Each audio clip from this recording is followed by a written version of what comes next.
Where Susan said today is Mother's Day, and my sermon could actually be related to mums, because have you heard the phrase that a mother's work is never done? Yes. Oh yes, you have heard about that, have you? Yeah. And it gives the impression that dads don't actually do any work, doesn't it?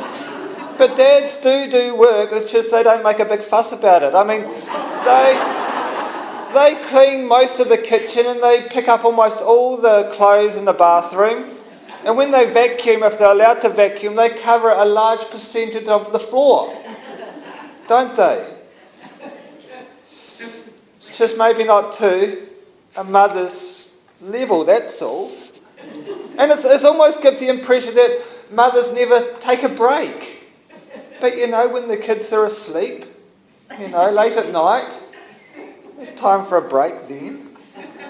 So the link between Mother's Day and the Sabbath could be actually quite profound if we think about it. If you work with me, it could actually be good. I mean, do you remember a time here in New Zealand when nothing happened on Sunday?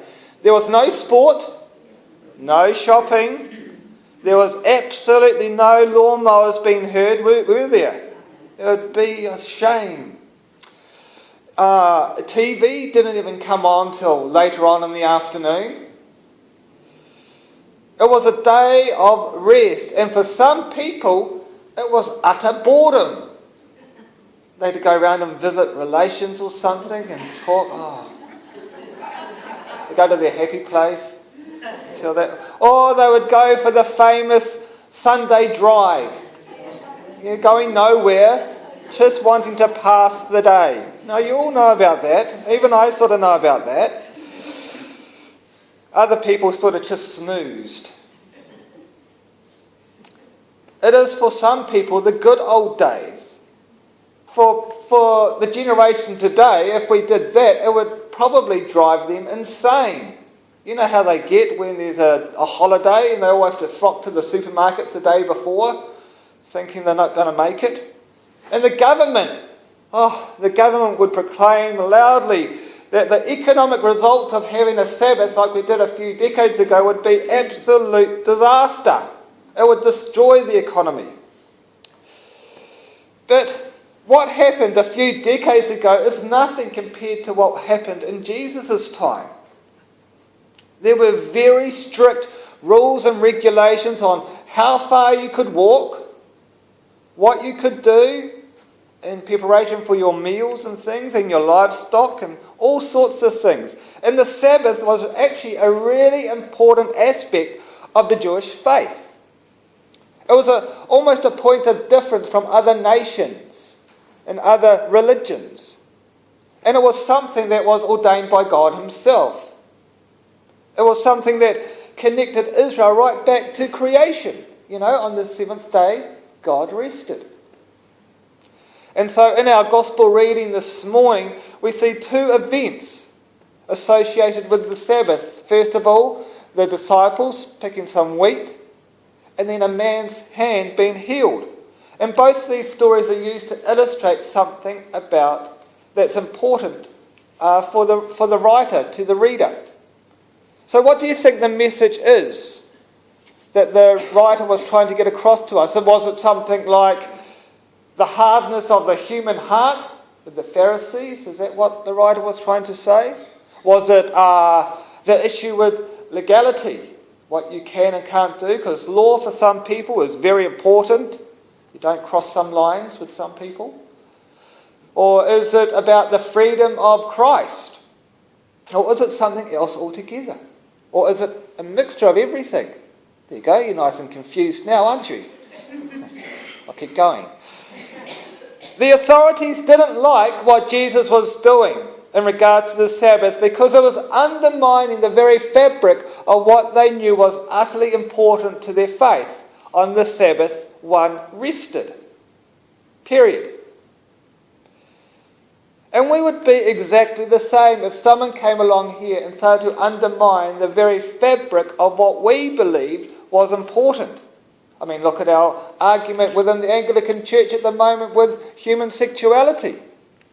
Lots of argument there. We've got General Synod too. They're probably having a lovely time talking about that sort of thing at the moment.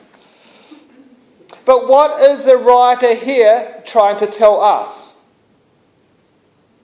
Is it the difference that Christ brought to the interpretation on how God created the world compared with the interpretation of people? In other words, the viewpoint of people meant that if people were to suffer in order to keep the law, then so be it. It sort of meant that the law was more important than people, doesn't it? Is that what God wanted?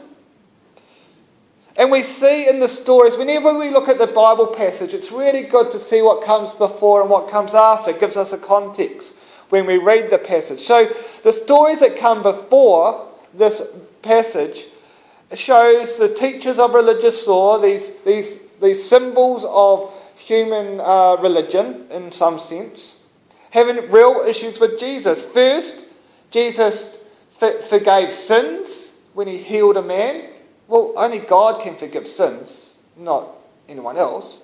And then we see him eating with sinners, with prostitutes and tax collectors. Now imagine if we saw the vicar down at the pub eating with those sorts of people. We'd be having something to say over our cups of tea, wouldn't we? Especially if we weren't invited. Of course. So what is the writer trying to show us? Is it that Jesus is living in a completely new and upsetting way for some people? Because we see through Mark the writer hammering home again and again and again these points. It's like the new wine in new wineskin that Susan was talking about last week. Jesus is bringing something new. But it actually isn't new at all. It was always meant to be this way. So it isn't a new way of looking at the law, but it's the right way of looking at the law. Looking at faith. Looking at life. Not new, right. Jesus states that things like the Sabbath were to benefit people, not the other way around. And the religious teachers got it completely wrong. This benefit isn't simply in keeping the law. Like I say, some people love to focus on the law. But what this law intended was for people to attain something, a deeper spiritual connection with God. So the law was to reflect God's nature. And Israel was getting it completely wrong. God isn't about keeping laws just for the sake of keeping laws, like some people like. God is about life and the means to attaining this life, which includes observing some things, some laws, but in a specific and life-giving way. So we don't just obey the laws for the sake of obeying the laws. Do you see what I'm saying? Yeah? That's good. I think I am too. So, the laws and law-keeping was a means to an end. It wasn't the goal in itself. You know, we think if we keep the law, that's it. But it's not it. And this was the mistake people were making. You know, this even happens in churches today, believe it or not. Focusing so much on the law that we forget what the law's intentions were. And looking beyond that. Especially lawyers. They're good like that. Any lawyers here? Yeah, you keep your hands down. Just as well. And it's amazing what people choose to support and what they will put up in the name of religion or not. Sometimes people are so keen to uphold beliefs and statutes that they actually forget about the people. And perhaps one of the problems for the church arose when people began to realise that in churches we had all these rules and we had all these regulations, but it actually wasn't contributing to life. And perhaps that's why they found that they enjoyed life a lot more outside of church than inside of church, because everyone was focused on laws without connecting it to God and the life that was meant to give us. There are even some very good church attenders today, if we were going to look at the law, who could be quickly lured away from worship on a Sunday morning for any number of good reasons. A nice sunny day, the family visiting, can't be bothered. And even though church worship isn't the be-all and end-all of our faith, it is actually an important aspect of our faith. But it's not a law, it's what it is intended to bring us. And in some ways we are more focused on grace than we are on law, aren't we? We think of the law as the Old Testament, whereas the New Testament is full of grace. But the problem is that Jesus said in Matthew 5:17 that he came not to abolish one iota of the law. So that makes it tricky. Well, not really. We just need to interpret it the right way. Because if we look at the Ten Commandments as a basis, there isn't anything there that we think we could do away with. Is there? Honour your mother and father. That's pretty good. That's important for my kids to do that. All those sorts of things. Do not steal, do not murder, do not lie. I can't think of any that I'd like to get away with. And so the question I think that I'd like us to think about today is what actually happened to our Sabbath. The seventh day, the day set apart as holy. How do we actually keep it holy? Not in a legalistic sense of the word like we see in the New Testament, but in a way that actually adds to our life and deepens our faith. Because there is this sense of rest, on the seventh day God rested. In the Exodus reading, it's about the animals and servants and people not doing your everyday work. But it's actually more than that. The day is set apart as holy.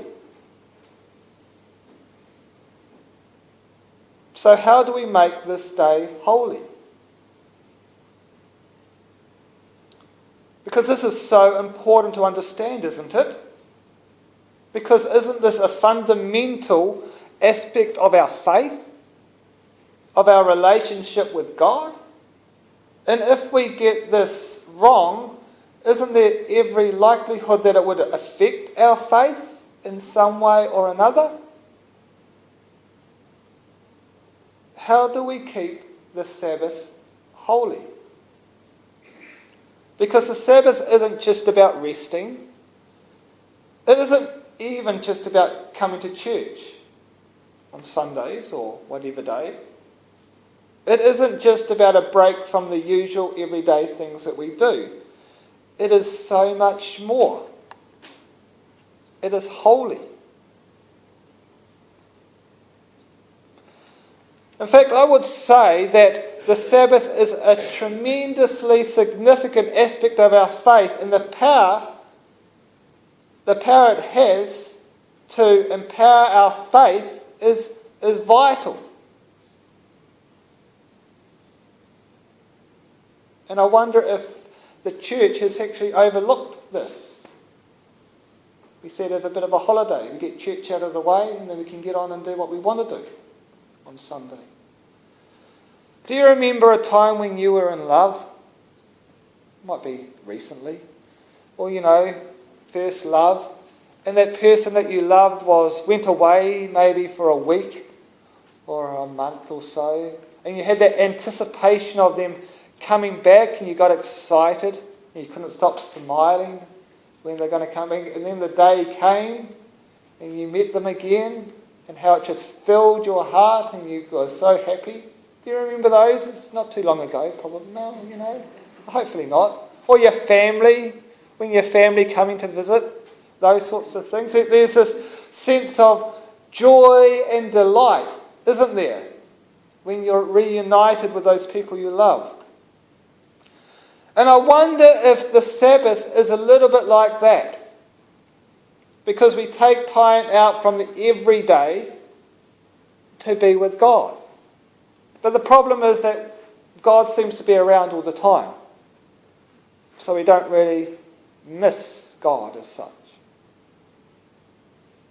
But I wonder if we actually forget who God is, this incredible, awesome, majestic, wonderful being who loves us so perfectly. And it is about spending intentional, life-giving time with God that absolutely fills our life like nothing else can. And we do this not in dead religious rituals or with a sense of onerous duty, like if our family comes to visit and we haven't seen it, comes a family again. I suppose I have to make the beds, cook them a meal, clean the house. But we don't do it with that, do we? You get excited, hopefully. Hope you do. And so we keep the Sabbath because it fills our life with goodness.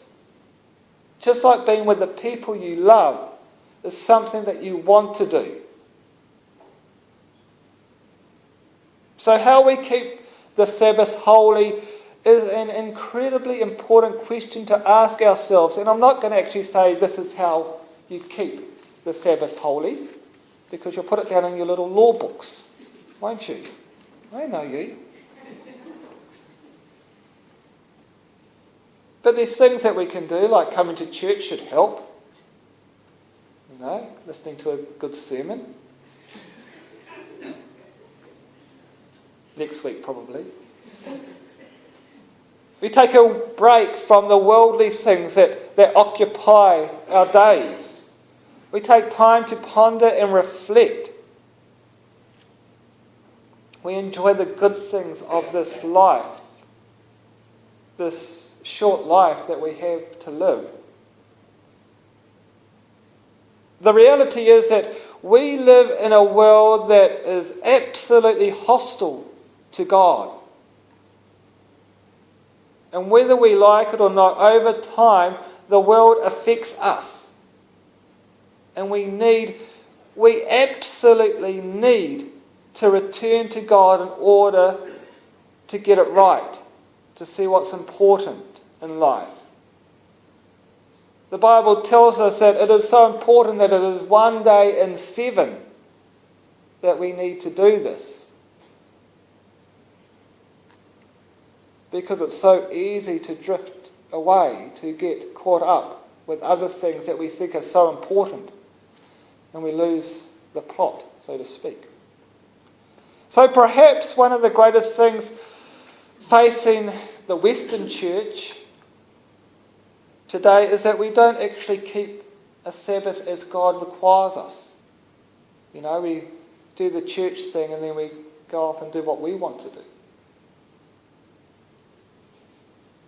We have neglected it perhaps to the point that many don't appreciate its utter importance for our faith in our life. However, the Sabbath is so essential that we need to take it seriously. It is a day to reconnect with God, a day to reinvigorate our life, our faith, to remember what is truly important in our life, to revitalise the call that God has placed on each one of our lives. And so Sabbath can be a little bit like mums. Easy to overlook at times in all the work that they do, but their importance cannot be underestimated. Amen.